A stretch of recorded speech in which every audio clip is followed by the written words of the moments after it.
This news update is brought to you by... Hi, I'm Red Plastic Bag. Anyone who knows me knows I don't like cold.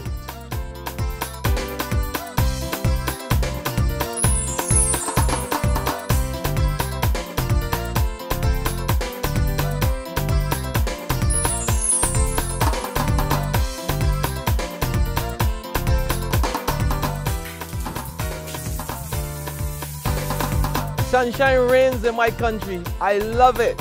Get your sun power.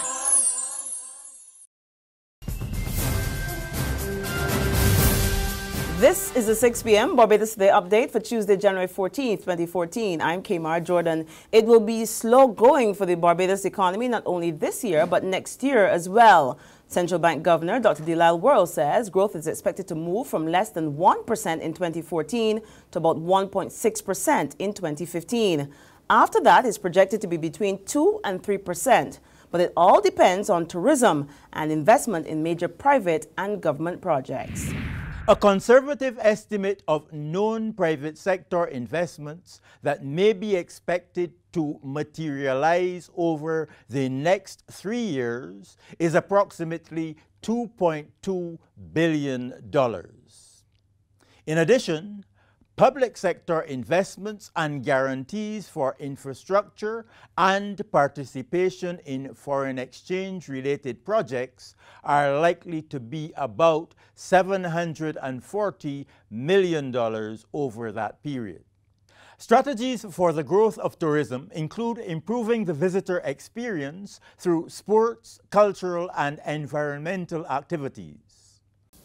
The governor gave his analysis of the country's current economic performance earlier today. He also suggested that Barbados has done much better in this economic recession than it has in previous downturns. Between 2008, when the current crisis hit, and 2013, the economy contracted by 3% in total. In the 1981-82 recession, the decline was 7%. And in 1990-93, it was as much as 14%. Barbados has mitigated the impact of the global recession on output and employment because of the country's competitive strengths in the international market and because fiscal policy has been used effectively to sustain foreign exchange reserves and protect the value of the Barbados dollar in terms of US dollars. Meantime, the umbrella body for trade unions in Barbados is not satisfied that enough is being done to grow the country's economy and is calling for an urgent meeting of the social partnership to develop a protocol specifically aimed at recovery and growth. In a statement issued a short while ago, the Congress of Trade Unions and Staff Associations of Barbados said the protocol would require the social partners to specify actions, approaches, programs, and projects they're prepared to introduce to lead the growth in the economy. And as government stands firm on its position to lay off workers, CTUSAB is also insisting the move should not be taken until the labor movement is satisfied that all other options have been considered and exhausted. The Queen Elizabeth Hospital is looking outside to make the institution more financially viable. It wants to attract more patients from the Caribbean. CEO Dr. Dexter James says the hospital is now trying to formalize arrangements with OECS countries. He was speaking to the media after the launch of the hospital's 50th anniversary celebrations today.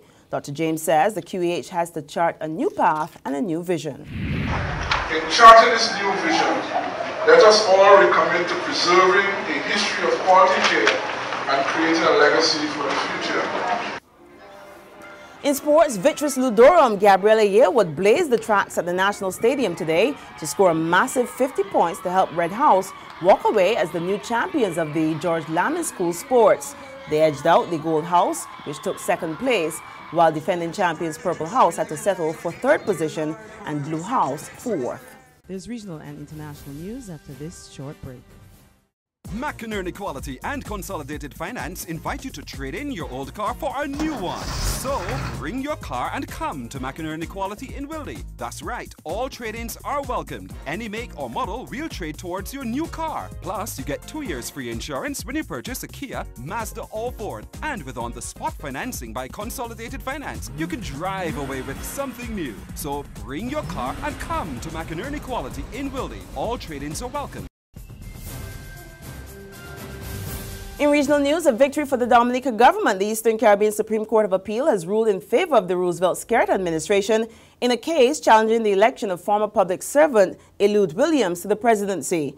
Williams was sworn in as Dominica's 7th head of state on September 7th last year, after Dr. Nicholas Liverpool demitted office a year earlier due to ill health. Opposition leader Hector John had alleged that the way in which Williams had been nominated was in breach of the Constitution.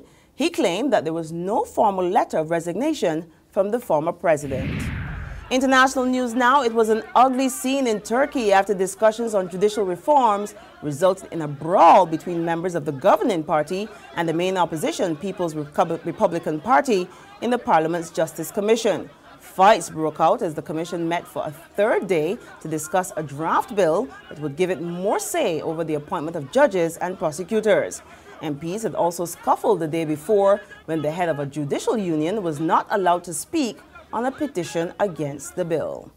And that's our 6 p.m. update. Join us again tomorrow at 7 in the morning. In the meantime, log on to www.barbadostoday.bb, subscribe to our e-paper, and like us on Facebook to get more news and sports. I'm Kamar Jordan.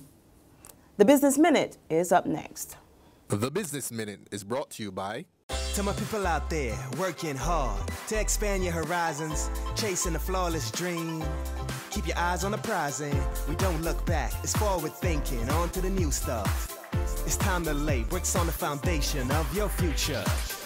Get set with Signia to be sure the world will be yours. Take you to exceptional, incredible new heights. And get set with Signia. Signia, quality solutions for your financial needs.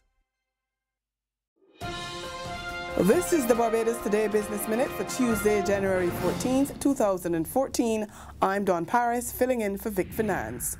We begin on a note of concern for the vital tourism sector.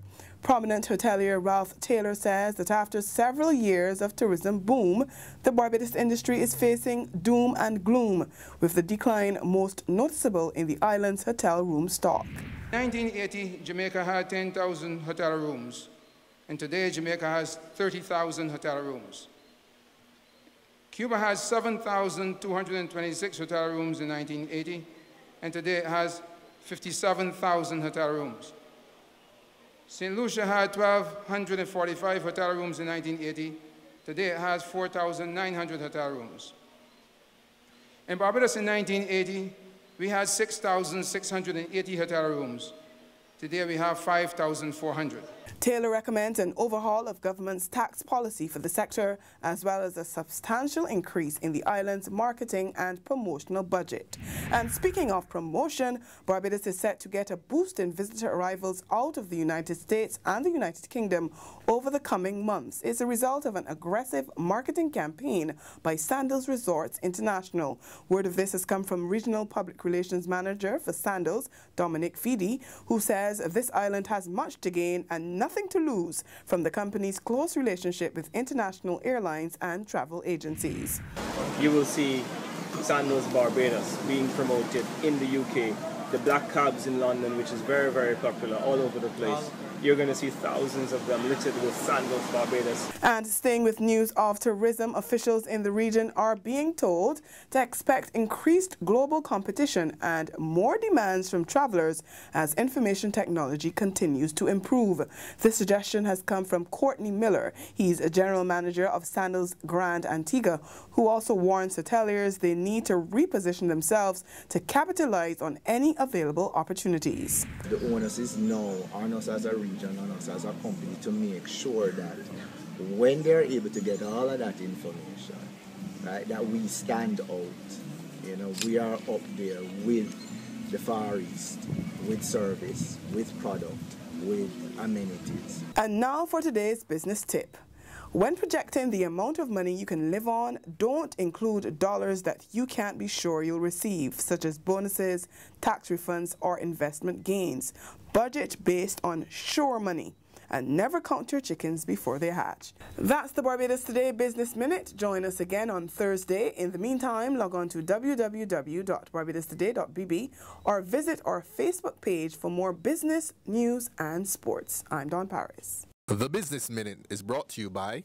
To my people out there working hard to expand your horizons, chasing a flawless dream. Keep your eyes on the prize and we don't look back. It's forward thinking, on to the new stuff. It's time to lay bricks on the foundation of your future. Get set with Signia to be sure the world will be yours. Take you to exceptional, incredible new heights. And get set with Signia. Signia, quality solutions for your financial needs.